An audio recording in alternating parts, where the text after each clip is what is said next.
Welcome to part 8 of our journey through philosophy's greatest works, Hume's A Treatise of Human Nature. In 1739, a 28-year-old Scot dropped a bombshell that still rattles us. Everything we know comes from experience, not reason alone. Hume's revolutionary claim: there's no logical bridge from facts to values. Science can tell us what is, but never what should be. Even cause and effect might just be psychological habits, not cosmic laws.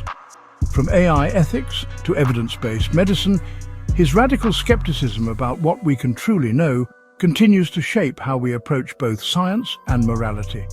Like and subscribe as we approach our top 2 most influential philosophy books ever written, with number 2 coming tomorrow.